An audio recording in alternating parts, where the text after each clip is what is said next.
Welcome to the Anxiety at Work podcast. I'm Chester Elton, and this is my dear friend and co-author, Adrian Gostick. Well, welcome everybody. We hope that the time you're going to spend with us today will help remove the stigma of anxiety and mental health in the workplace and your personal life. We invite experts from the world of work and life to give us ideas and, most importantly, tools to deal with anxiety in our world.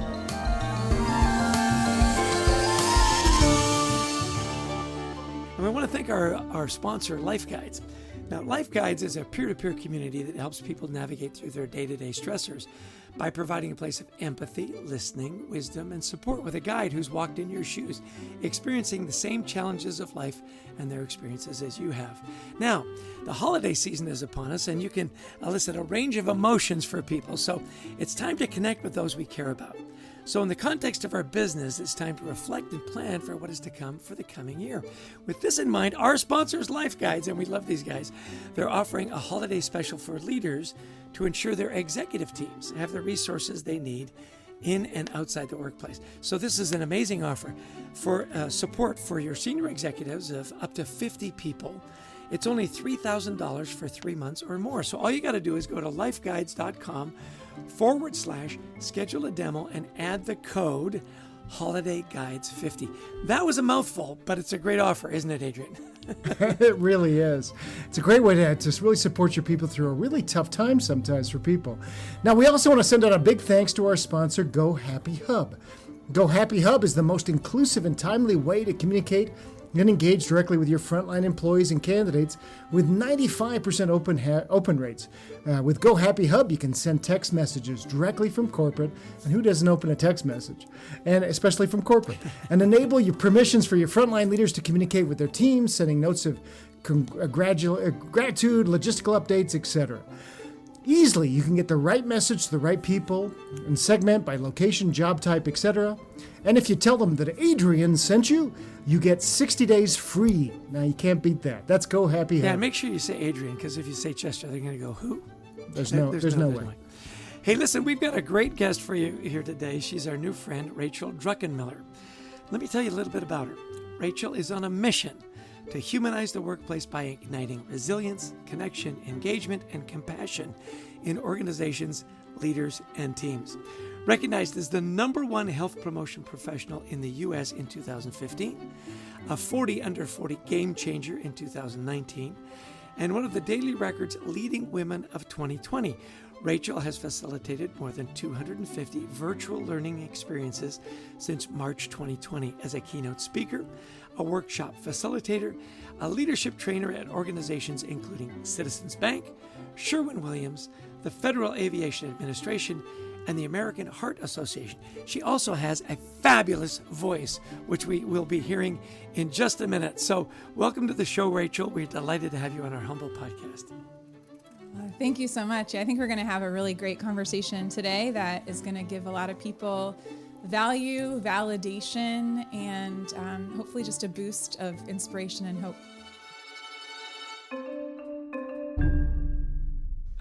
Well, I'm already feeling better already. So, hey, and you write a lot, and you have a wonderful blog on your website. We'll learn more about it in just a minute. Yeah. And you write about burnout, which, hey, we're all seeing. And you were pretty vulnerable that you said, look, a lifetime of striving caught up with you by your early 30s. Mm-hmm. So can you walk us a little bit through your journey and how you began to focus on wellness and resilience? Yeah. So, growing up, I was always one of those kids who was very hard on myself, straight A student, always had to get good grades. I think a lot of us put this pressure on ourselves for whatever reason at a young age. And for me, part of it was my parents were going through a difficult time in their marriage. And so I internalized that. And I decided, well, I'll just be good all the time. I'll be good. I'll get everyone's approval. I'll do what people expect of me. And I carried that with me into my adulthood. And I started winning awards. Some of the ones that were just mentioned. And I felt like, wow, I'm finally feeling validated in all these things I'm doing. And then what started to happen very quickly was the recognition that I got caused me to put more pressure on myself to say, well, look, they said you're the best. You have to keep being the best. And you have to have all the right answers, and you have to have all the best ideas, and you have to always have it together, because they just said, like, Rachel, you're the #1 health promotion professional. You've got to model that. And so I heaped on this pressure onto myself, and I started to notice, and I'm a journaler, and I started to notice journal entries in the spring of 2015 in 2016 of I can't sustain this, capital letters. I was telling myself, I can't keep doing this. I'm going at a breakneck pace. For the work I was doing, I worked for a benefits consulting firm, and I was consulting and speaking and doing cooking demonstrations and writing my own blog. And I was just putting so much pressure on myself that I never asked for help because I didn't want anyone to think that I wasn't living up to this title that I'd gotten. And so finally in the fall of 2016, I had a dream that I was drowning. And, for anyone listening, if you ever dream you're drowning, that is a not so subtle sign that you should probably talk to somebody and get some help. And, I jotted about it in a journal and then kept at my breakneck pace and ended up having, trouble with my memory. I was 32 years old. I had trouble remembering things. I couldn't find words that, in conversation with people, like I would just lose a word. And I thought, this is really concerning. And so I got really sick a little while after that and ended up going to see that same doctor 6 months later and was diagnosed with Epstein-Barr virus, which is an acute form of mono. And that was when I just I bottomed out, and in every way, spiritually, physically, emotionally, mentally, relationally, I felt alone. I felt disconnected.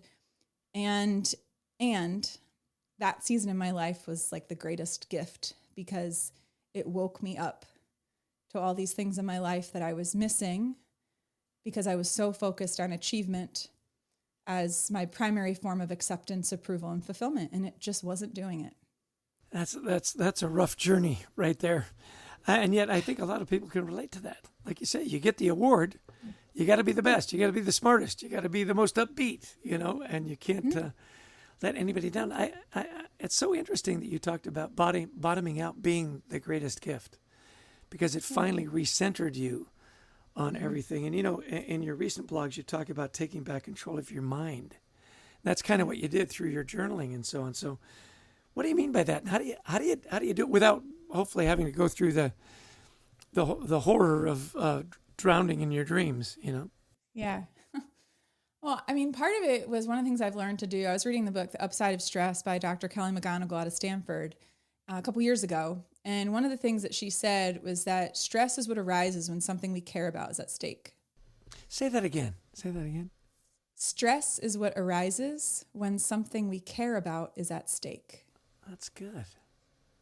Yeah, I thought it was really good. I'm going to write that down. Go ahead. It's a good one. Kelly McGonigal out of Stanford. So I heard that and I was like, gosh, because so often we try to get rid of stress, right? We're like, how do I get rid of stress? How do I have no stress? And the reality is there's certain elements of stress, like the tend and befriend response to stress, which causes us to come together, or the challenge response to stress, which causes us to activate, insight and energy inside of ourselves to rise to the challenge. It's not that all stress is bad. And so I had to look to myself and say, well, Rachel, you care so much about what you do, and you care about the people you serve, and you care about the messages that you're delivering, and you care about the impact that you're having, and you want it to be relatable, and you want to be real with people. And I started to realize, in that time that this isn't something I need to get rid of. This is something I need to learn how to channel appropriately. And when I'm burning out, from running on all cylinders all the time, I need to have strategies for how to restore myself and how to kind of recharge that energy. So one of the things you've talked about, and this fits into, I think, where we're going with all this is, right now most of us are on Zoom a lot of the day. We're starting to come back a little into person, but we're still getting this Zoom fatigue that you write about. You offer some pretty good advice. Can you walk us through if we're feeling burned out by sort of this ever on, footed away from each other technological world we're in right now? Yeah, happy to do that. And also happy to share a couple more thoughts too, if you want to go back and just share a couple more things about how to take control of the mind. Let's do it. So some of the pieces on Zoom fatigue. First question we should always be asking, could this be a phone call? Could this be a phone call? Like, I don't know about you. Have you felt that way? You know what? That is such a great question. Just the other day, like I said, how do you want to do this? I said, well, Zoom or call. He goes, let's go old school. Let's just, and you know what? It was, I could do it while I was walking around, and I love that first question. By the way, I wrote that down too. So keep going. Good. Yeah. Good. Could this be a phone call, right? Because we just, because we have access to it, like just because we can doesn't mean we should. just because we have access to it doesn't mean we should use the tool. Like, we should use the tool strategically. So another thing that I encourage folks to do is to physically back off, because to be up in the screen so much is, again, that's not really how we are meant to be ergonomically. And so I'm at a standing desk, for instance, which was like a drafting table I got from IKEA that was maybe like $120. Like, this was not one of those fancy standing desks. I have an external keyboard that I can move around. And so I have my computer mounted, so I can have a distance, I can move, I can stretch if I need to. So being able to physically distance yourself from your screen. There's a feature in Zoom called Hide Self View. So if you're in Zoom and you go to the 3 little dots next to the mute button next to your name, you can drag down to Hide Self View. You just have to make sure you don't have any thing that anybody wants. Chester actually hides everybody else. He just looks at himself. So is that a problem, do you think? If it's just me on the screen all the time, it's kind of like a mirror. All the time, I make no judgments. I'm not here to judge. I'm just here to love. Adrian didn't write that down. She's just here to love. See, I wasn't judging. I was just making an observation. It's funny because it's true. Yeah. Go ahead. Well, here's what it does. So we have this thing when we're on a screen all the time, we're on Zoom, or Teams or whatever you're on, we have what's called continuous partial attention. So we're continuously partially paying attention to all of these multiple stimuli.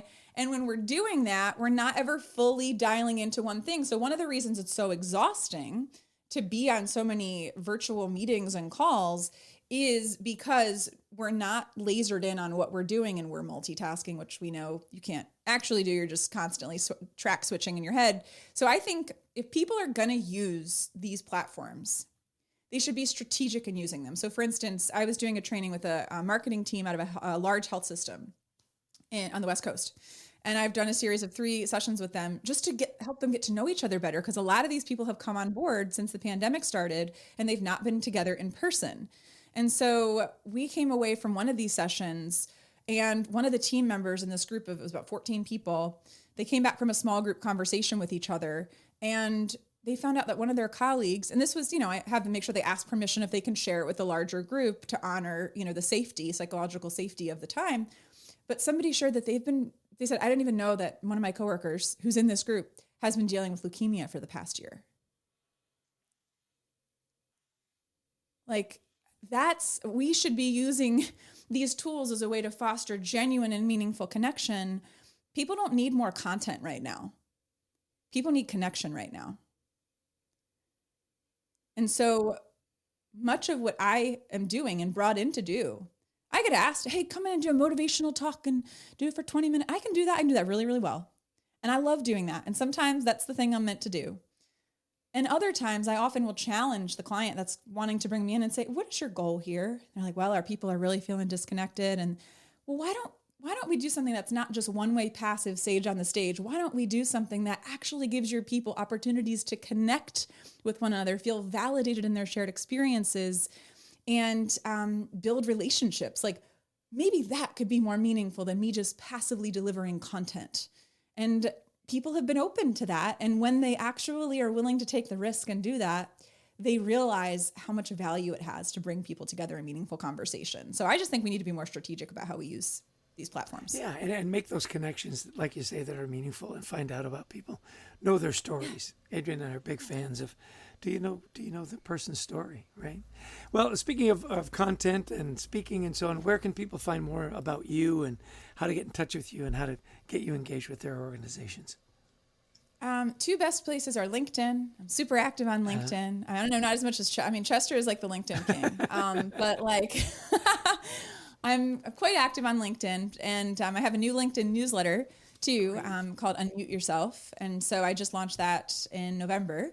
And actually, in November. So I do that every other week so that people can connect with me on there. And then also on my website, which is unmutedlife.com. Unmutedlife.com. Excellent.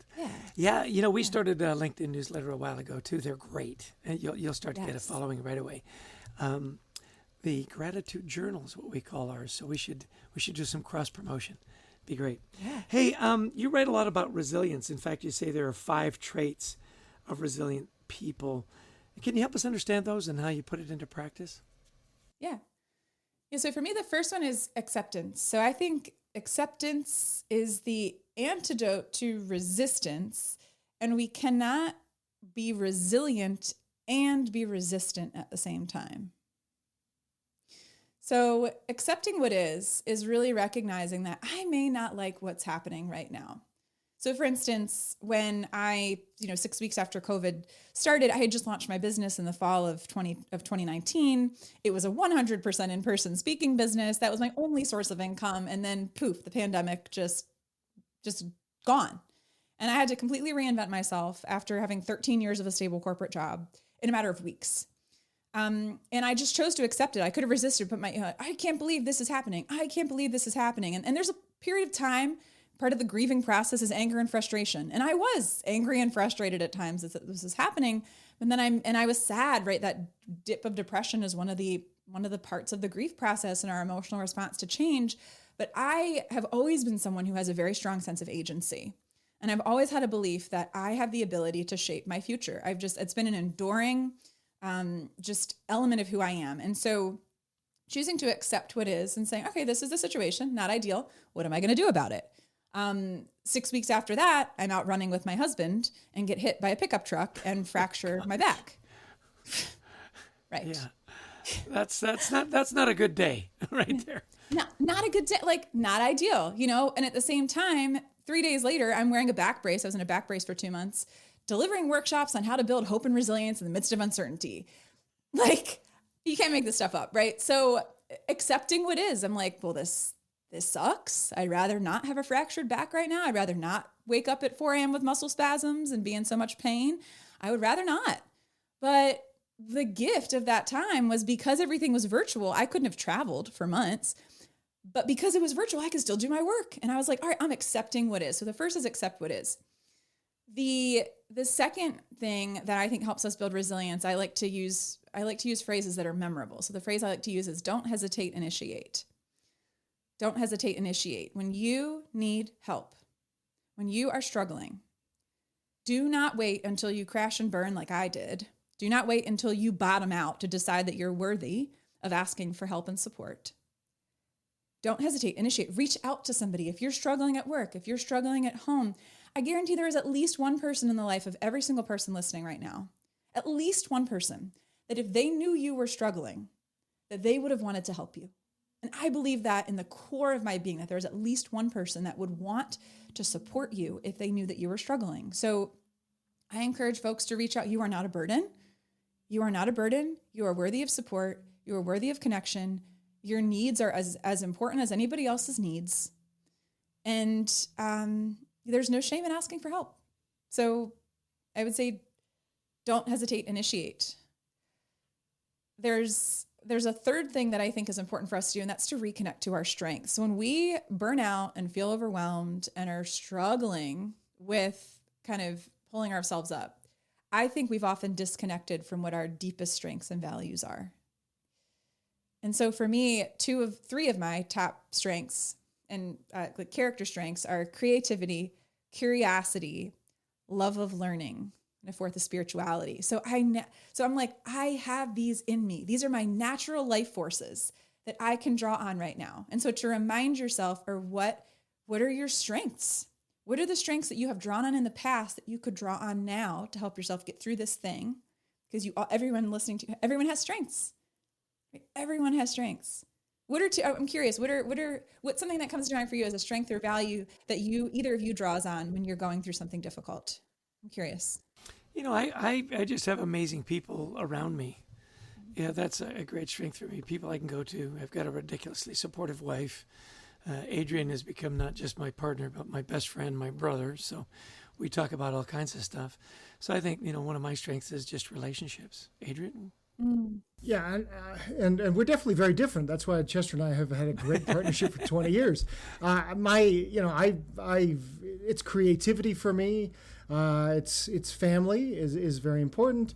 But we actually developed a motivators assessment that we took years of development. We've had 100,000 people take this, and Chester's number one motivator is friendship. That's what he's about. My top two are creativity and family. And so we do know that about each other now, where we didn't know that when we first began working with each other, and that really does help. And so you're right. I love the idea that you reconnect to your to what will give you a boost when you're feeling down. And it also leads me to ask, because I was really, one of the things that you've talked about is giving ourselves permission to process, to be sad, because we do want to rush through that, right? We're all in this hyper accelerated world. So why should we take some time like that and allow ourselves to process? I mean, I think a lot of it is I don't know how we truly heal from the difficult things we go through if we don't take time to reflect on them and reflect on, what am I learning about myself right now? What strengths can I appreciate about myself that are showing up right now?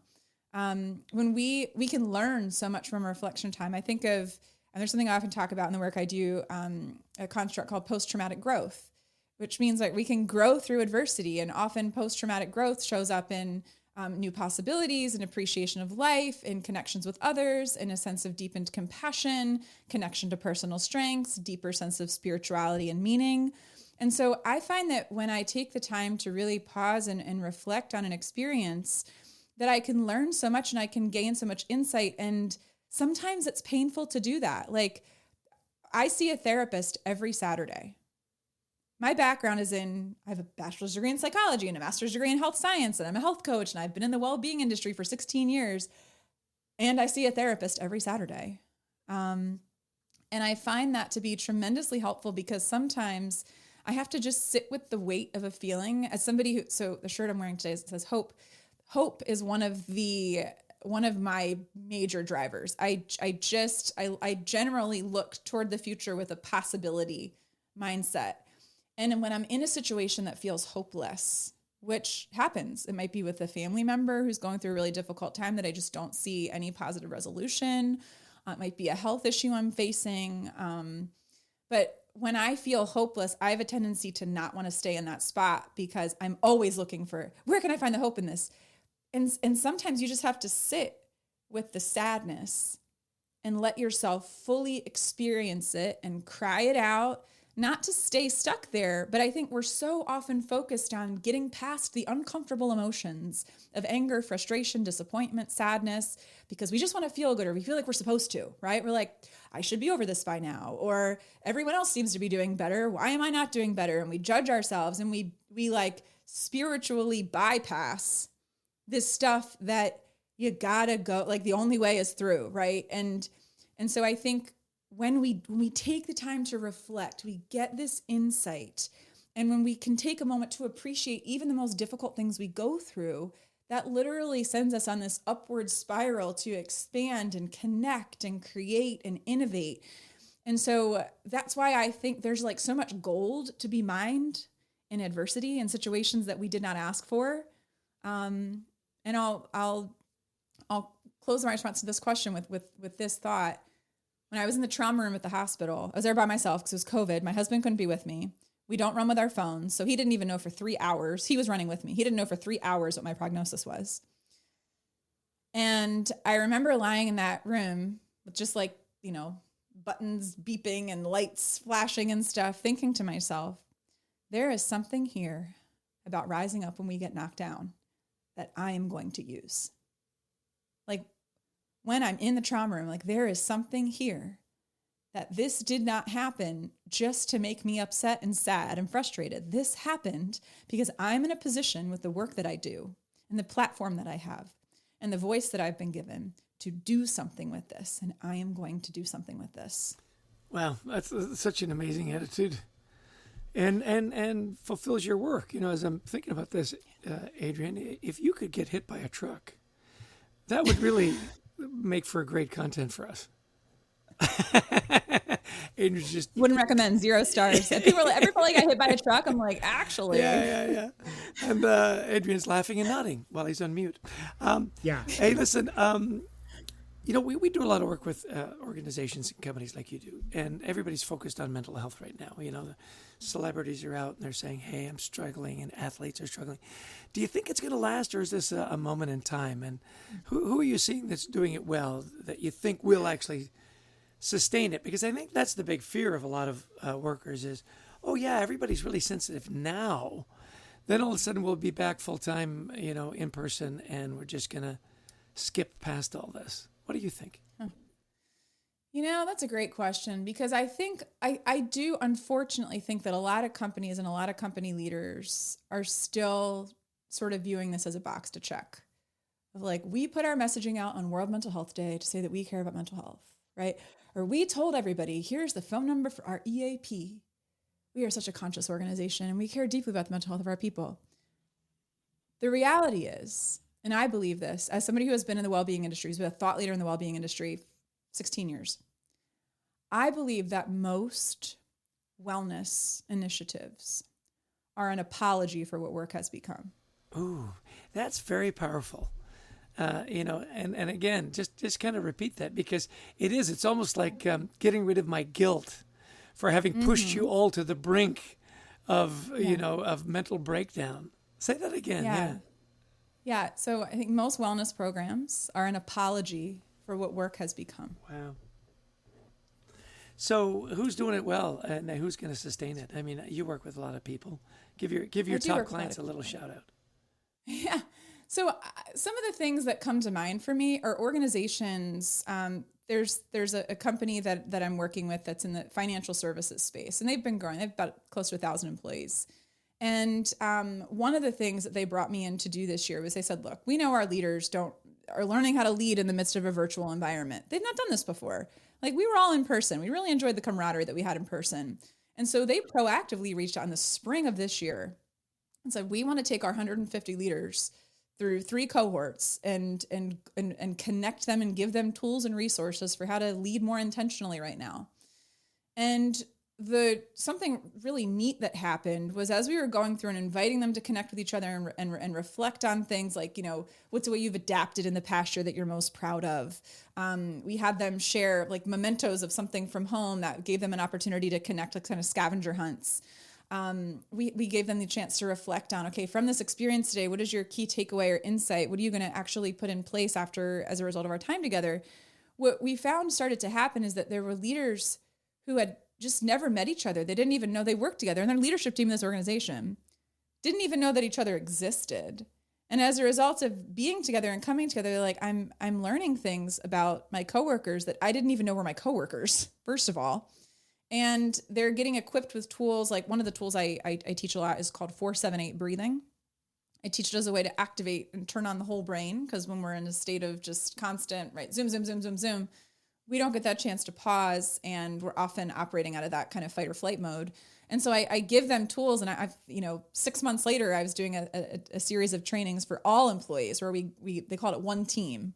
And so we brought, cohorts of 100 employees together to connect with one another. And people were still talking about, they're like, this is the thing, that 4-7-8 breathing. We do this with my team. Like, we still bring this out as a way to help ourselves kind of recalibrate our nervous system. And like, they can teach it as well as I could now. And I'm like, you must have really been paying attention if you could teach it. So I think what I'm seeing happen in the companies that things are working well is they're intentionally making time, not just a one-off. They're consistently making time for their employees and their leaders to come together and connect around conversations that are universally relevant. So again, ways that you've adapted, what you're doing to take care of yourself that's working better than anything else. What are you celebrating? What is a strength that you've shown up with in the past year that you want to celebrate? Have a small group conversation about it. Sharing stories of resilience. In a lot of the groups that I work with, I invite folks to come together and, hey, in a paired interview conversation, share with a colleague a time you got through a difficult, challenging situation you weren't sure how you're going to get through. Share that with them, and then they get to reflect back what they appreciate from what they heard in your story. So I'm noticing that, again, what we said earlier, the importance of connection over content. I think the leaders that realize, I think it's a blend, right? People need skills and tools that they may not otherwise have. And I think the thing that really sticks with people is the opportunity to connect in meaningful ways, that organizations are continuing to invest in consistent, ongoing opportunities to bring on the new folks, to get to know the folks that were there with the culture that they had before, to strengthen relationships between people who haven't seen each other in person for 2 years. So I think that organizations that aren't just paying this lip service and that are truly seeing connection, social connection, as the antidote to the depression and the burnout that we're experiencing right now. I think those organizations that are prioritizing that, there's other things too, but I think that first and foremost is genuinely making time for that connection and genuinely checking in on people and asking, how are you and how can I best support you right now? And then acting on it. And I think this is so important. What you're saying, Rachel, is that it's hard work.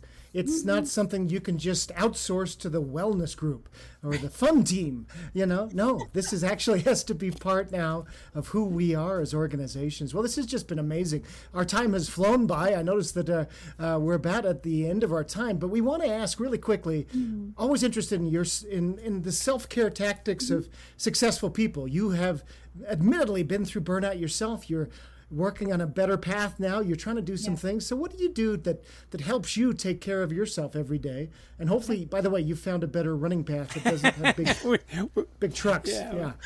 We're worried about you. That's funny. Yeah. First and foremost, I'm in community every day with somebody. I mean, there's a small group of women that I go to church with that we're in a text chain together. And if any one of us is in a moment of crisis or joy or pain, like we let the group know and say, hey, would you pray for me? Like, so you always know that somebody has your back. This is not something I did prior to 5 years ago. It just wasn't. So for me, being in community with life-giving people is, I think, the number one.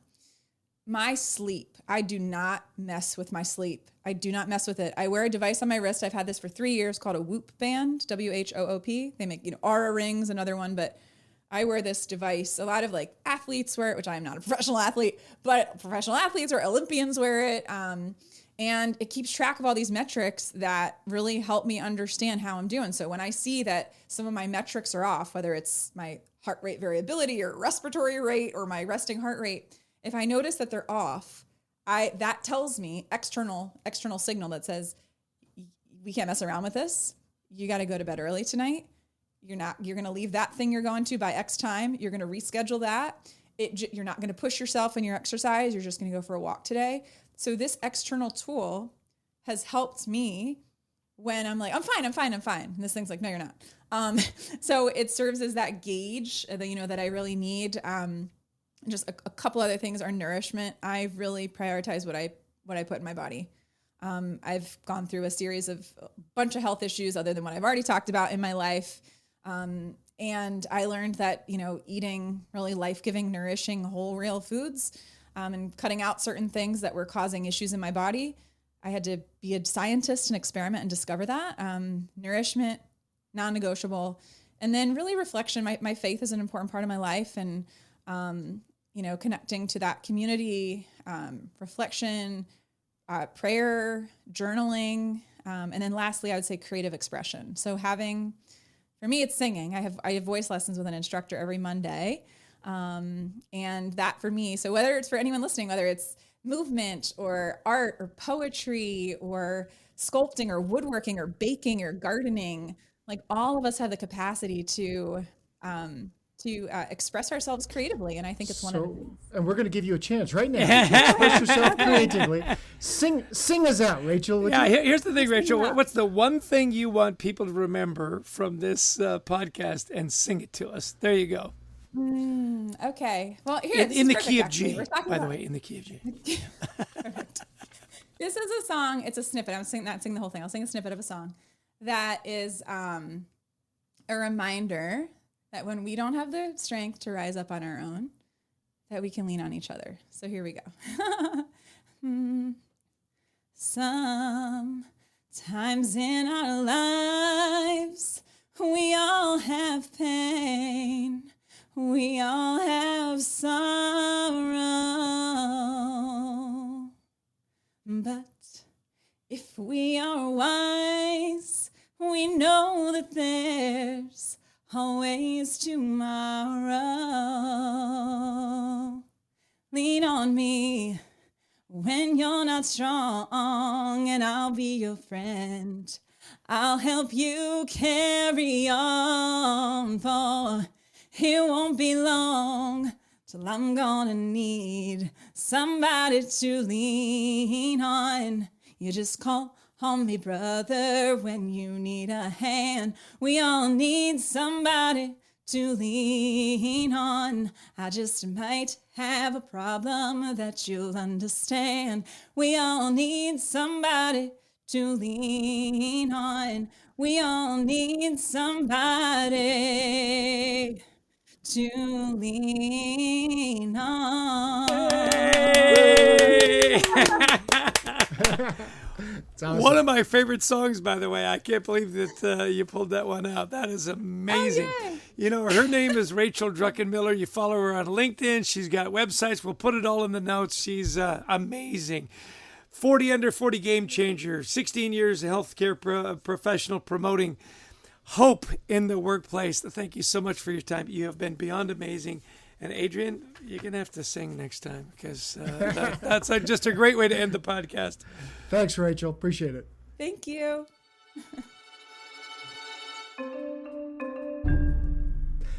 Well, Chess, another great guest. Lots of good takeaways. I love that, Rachel gave us some very specific things we can do. Starting for me with the Zoom. We're all spending way too much time on Zoom. A couple of good things there. Back off. Ask people, can this be a call? Hiding your self-view, continuous partial attention. So I took so much from that. One of the main things I took from that is that people need human connection now, even if they are being still in the virtual world. Yeah, hide yourself, or like you say, what I do, hide everybody else. And Yeah, just focus on yourself. I think phone calls have been just pushed to the side, and they're underrated. You can get so much done in a quick phone call. I love that she said, that bottoming out was her greatest gift. You hear that so often. Say, there I was at the just lowest of lows, and yet that's what really pulled my life together. I didn't know the thing about when you dream that you're drowning. That's I have other dreams, but I won't get into them right now. It's probably not appropriate. Our dreams all have something to do with playing in the NHL. And when the water's frozen, your odds of drowning go way down. Way down. The other thing though that I loved is when she said, the mental health stuff that companies are doing now is an apology for what work has become. Oh, yeah. Boy, that hit me right between the eyes. Yeah, and then it is. Hey, we better put a wellness program into place because our people are burning out. Instead of, and what happens when you have those? We've been in there, and the wellness program begins. You employees, you need to sleep more. You need to meditate. You need to do this, and this. Become better organized. Well, what about you guys, the leaders? You've created this. So I think she's exactly right. So, and I come back, and one other note I took was, her process of how you build resilience. Well, first off, you accept what's going on. It may not be happy. You may have to sit with it for a while. There may not be hope right now, but just accept, but then don't hesitate, but initiate. Ask for help. Somebody out there will help you, and look for that support. You are worthy of support. And the last point that she made in that is reconnect to your strengths. We would call them your motivators, and those things that give you, the skip in your step. Do those things again that'll lift you. Yeah. Lastly, for me, was reflection. She said she surrounds herself with really good people. Her faith is important to her. She does all those things that keeps her healthy. And sometimes she has to just sit with the sadness. I thought that was really an interesting way to put it. Not that you stay there forever. You can sit with that, reflect on it, in her journals that she would write and go back and reflect and say, what am I learning? Even in the emergency room, I'm here to learn something. I thought, wow, what a healthy take on getting hit by a truck. And the last take, I think, is for all of us, is that there's so much cynicism right now as we get near to be 2 years into this pandemic.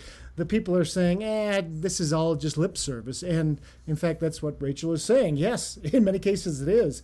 We have to keep this going. This has to be now the new way that we lead, is making sure people are connecting, that we're celebrating together, that we are giving ideas to be resilient, and offering up ideas to each other on how to really take care of ourselves. So some wonderful feedback and ideas from Rachel Druckenmiller. We want to thank all of you for listening in, to Brent Klein, our producer, to Christy Lawrence, who helps us find such amazing guests. And again, if you've downloaded the podcast, we so appreciate your support. Yeah, share with friends. If somebody out there needs some help, we've got a whole bunch of podcasts now with great business leaders, psychologists, experts in the field. And by the way, it's all based on our book, and what we want to put out there, Anxiety at Work, available at fine bookstores everywhere. And of course, you can download that. We always love to end by thanking our sponsors, Life Guides, a peer-to-peer place where you can, find safety, a life guide that's going through the same stressors in life as you are. And they've got a wonderful holiday offer for your top executives, a holiday special for leaders to ensure that your executives have the resources they need in and outside of the workplace. You can get this amazing offer and this amazing platform for an unlimited support for 50 leaders or less. It's $3,000 for 3 months or more. All you've got to do is go to lifeguides.com/schedule a demo, and then in the checkout code, put in Holiday Guides 50 for this holiday offer. I hope you'll take us up on it. We also want to thank our sponsor, Go Happy Hub, the most inclusive and timely way to communicate and engage directly with your frontline employees and candidates using text messages that have a 95% plus open rates. And if you tell them Adrian sent you, you get 60 days free. Can't beat that. Can't beat Go Happy Hub. Check them out. Go check out their website. It really can help your organization. Well, that's it for this week. We look forward to seeing you next week. And Adrian, is there a song that's just building up in you that you want to take us out with? Strangers in the Night. Hey, we want to thank you for joining us today. Have a great week and good mental health. Take care and be well. See you next week.